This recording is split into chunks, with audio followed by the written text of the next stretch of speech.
Vamos lá, alunos, voltando às nossas aulas sobre o Brasil Colônia. No último bloco estávamos falando da descoberta do ouro no Brasil. A descoberta do ouro no Brasil ela ocorre aproximadamente por volta de 1690, ou seja, final do século XVII. Quem encontrou ouro no Brasil?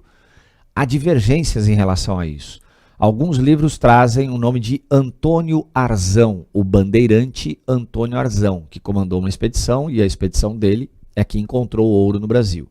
Outros livros, e a maior parte dos livros, trazem o nome de Borba Gato, um outro bandeirante também que comandava uma expedição e encontrou ouro no Brasil. Onde ele encontrou ouro?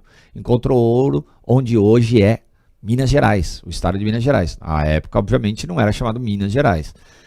Encontrou ouro mais ou menos onde hoje é Ouro Preto. Onde hoje é Ouro Preto. Então encontraram ouro mais ou menos por volta de 1690, final do século XVII, no que hoje é o estado de Minas Gerais, no que hoje é a cidade de Ouro Preto. O primeiro ouro que eles encontraram foi o ouro de aluvião. Eles encontraram, na realidade, nos riachos, né, de Minas Gerais. Eles usavam um instrumento chamado bateia, que é uma espécie de uma peneira fechada, e eles iam batendo aquilo no fundo dos riachos. Eles iam removendo os pedregulhos até conseguir encontrar o ouro. E encontraram. A partir do momento que encontraram ouro no Brasil, houve uma mudança do Brasil significativa. Por que houve uma mudança significativa? Porque houve um número muito grande de pessoas que se dirigiram para a região mineradora para também poder usufruir vamos dizer, dessas benesses, né? Usufruir do ouro. E realmente a quantidade que encontraram de ouro foi significativa, né, aqui no Brasil. Quando eles encontram ouro em Minas Gerais, os bandeirantes, havia uma conversa entre os bandeirantes e o governo português, e a conversa que havia é que o governo português falou, olha, se vocês encontrarem ouro, vocês vão poder explorar tranquilamente, mas isso não aconteceu.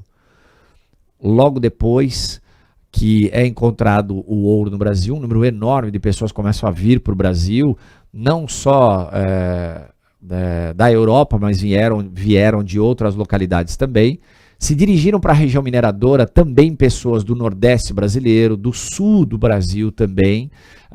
Mas por que as pessoas do Nordeste brasileiro se dirigiram para a região mineradora? Obviamente para encontrar o ouro, mas também lembra que eu falei para vocês, a produção açucareira tinha entrado em declínio.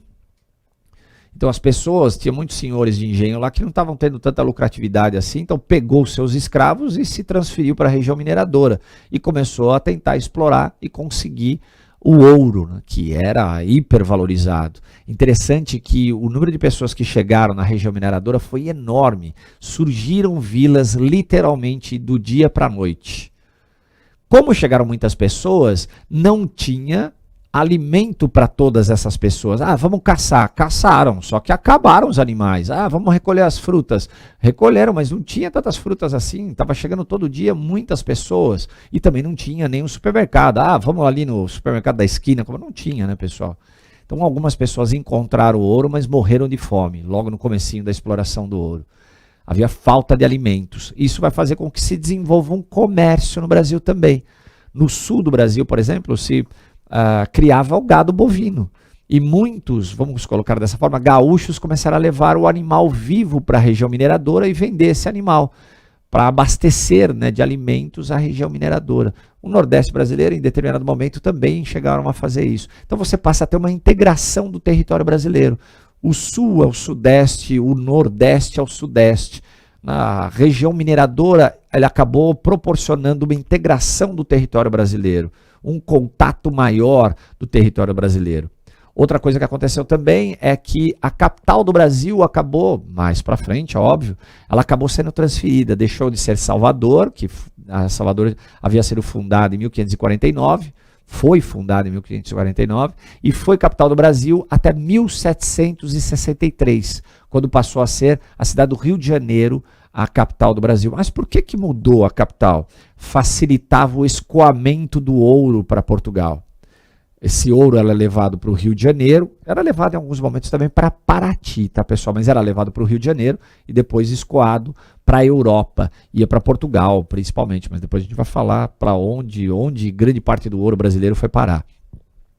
Mas um fluxo muito grande de pessoas foram para aquela região, aumentou o número populacional, se integrou o território nacional, se criou toda uma sociedade ligada à mineração ali naquela região. Uma outra coisa também que eu comentei com vocês agora há pouco, os bandeirantes achavam que eram os proprietários das minas, mas começou a chegar gente, que eram os forasteiros, e esses forasteiros queriam explorar as minas de ouro também. Os bandeirantes no primeiro momento não quiseram deixar. É aí que estourou uma guerra chamada Guerra dos Emboabas. Os bandeirantes chamavam os forasteiros de emboabas, por isso Guerra dos Emboabas. Essa guerra acabou fazendo com que houvesse o choque entre bandeirantes e forasteiros. Como o número de forasteiros era muito maior, os bandeirantes perderam a guerra e foram expulsos da região mineradora de Minas Gerais. É aí que, posteriormente, os bandeirantes vão procurar ouro em outras localidades, né, do território e vão encontrar ouro em Goiás e Mato Grosso. Não tinha a quantidade que tinha em Minas Gerais, mas também era uma quantidade significativa. Olha a expansão das fronteiras ali. Os bandeirantes adentrando o interior do Brasil e encontrando ouro no interior do Brasil, né? Aqui você tem um mapinha que ele é bem interessante, né? As bandeiras dos séculos 17 e século 18. Lembra que eu falei para vocês? O ouro foi encontrado no final do século 17. Ó, as bandeiras elas saíam de São Paulo. Os bandeirantes eles eram paulistas. Até pouco tempo atrás, os paulistas se orgulhavam muito de serem vamos dizer assim, herdeiros dos bandeirantes. Hoje ninguém se orgulha não, porque sabe que os bandeirantes eram extremamente violentos. Lembra que eu falei? Matavam crianças, matavam idosos, estupravam as índias. Eles eram extremamente violentos. Eles destruíram o Quilombo dos Palmares e, na realidade, eles mataram um grande número de negros que habitavam o Quilombo dos Palmares. Então, eles eram extremamente violentos. Aqui tem, vamos dizer assim, as áreas que eles acabaram circulando. Olha lá, olha essa da caça ao índio, essa que está em vermelhinho aqui, pessoal. Olha, eles percorreram todo o Brasil, eles cruzaram o Brasil inteiro. Eles chegaram lá na ilha de Marajó, né, lá no extremo norte, ali perto de Belém. Eles cruzaram o Brasil inteiro. E é muito louco isso, né? Porque para cruzar o Brasil inteiro, como que eles iam comer?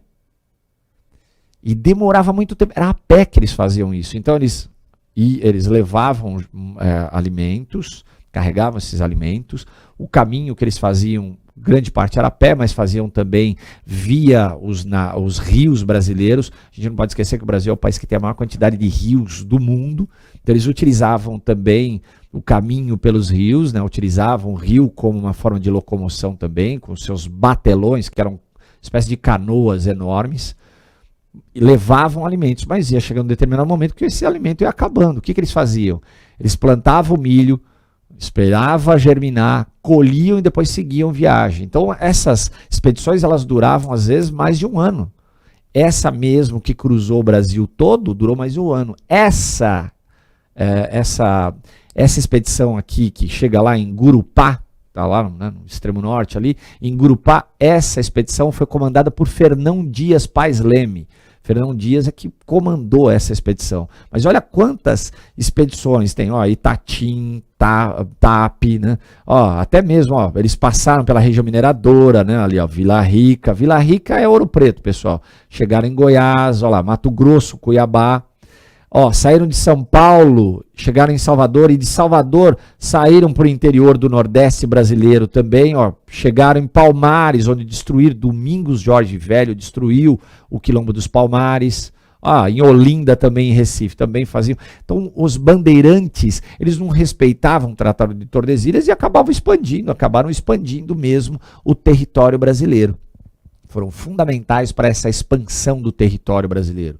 Os bandeirantes, os jesuítas e os pecuaristas, mas principalmente os bandeirantes, que eles não sabiam onde estavam os índios, se estava do lado espanhol ou do lado, vamos dizer, português. Né? Então eles não sabiam, eles passavam mesmo. Né? E outra coisa, eles tinham que adentrar o interior do Brasil porque eles só encontravam índios, né, na realidade, no interior do Brasil. Ah, mas por que não no litoral brasileiro? Porque no litoral brasileiro os índios já tinham sido mortos, tinham sido escravizados, morreram por causa das doenças trazidas pelo homem branco. Então eles encontravam índios mais para o interior do Brasil, tá bom? Ocupação do território brasileiro. Como eu falei para vocês, ó, a pecuária se desenvolveu no Nordeste brasileiro, na região do Sertão. Já que se produzia o açúcar no litoral nordestino, na região ali, né, como se diz ali, na zona da mata, na região ali litorânea do Nordeste, os pecuaristas foram para o interior. Então, ocuparam mais a região interiorana, aumentando, vamos dizer assim, ampliando esse território brasileiro.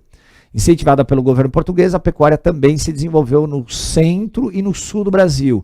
No sul do Brasil, a pecuária, a criação do gado bovino se desenvolveu muito ligada, atrelada ao lado espanhol no sul do Brasil.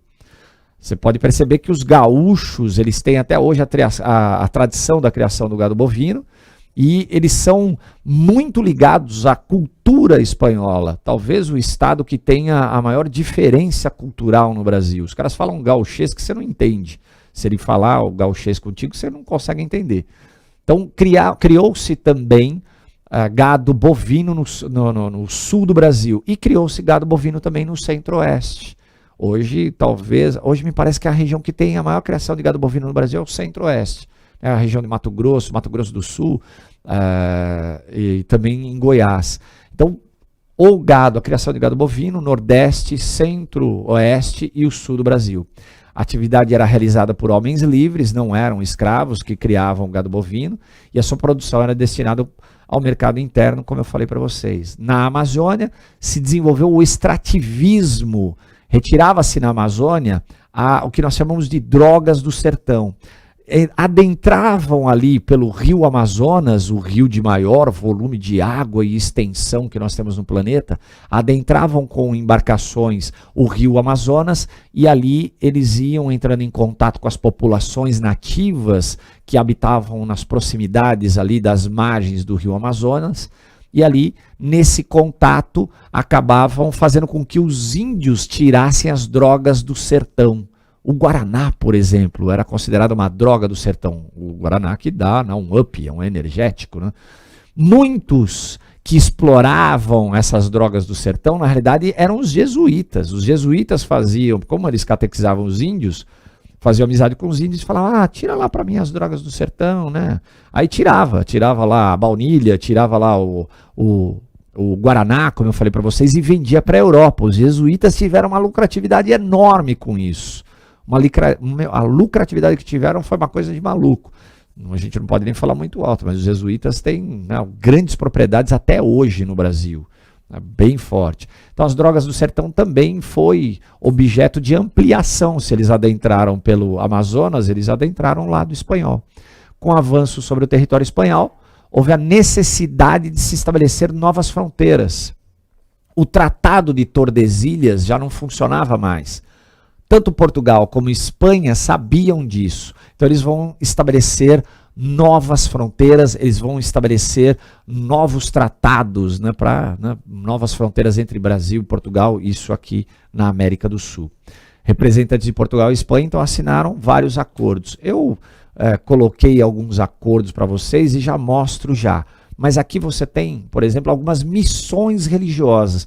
Por que eu coloquei para vocês essas missões religiosas? Para vocês perceberem que os jesuítas, eles adentraram mesmo o interior do Brasil e eles ajudaram nesse expansionismo do território brasileiro. Olha aí, tudo isso que tem cruzinha são missões jesuíticas. Principalmente jesuíticas. Você tinha outras missões também, mas principalmente jesuíticas. Olha aqui, pessoal, no interior do Brasil, do lado onde hoje nós temos ali Santa Catarina, Paraná e Rio Grande do Sul.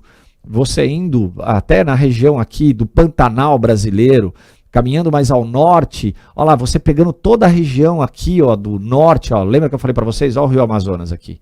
O Rio Amazonas e nas suas margens se estabelecendo também missões jesuíticas. Os jesuítas adentravam para catequizar os índios e acabavam lucrando com isso, né? Tiveram grande lucratividade. No próximo bloco a gente fala um pouquinho mais sobre isso e vamos falar também dos novos tratados entre Portugal e Espanha para restabelecer as fronteiras do Brasil, tá bom? Até o próximo bloco.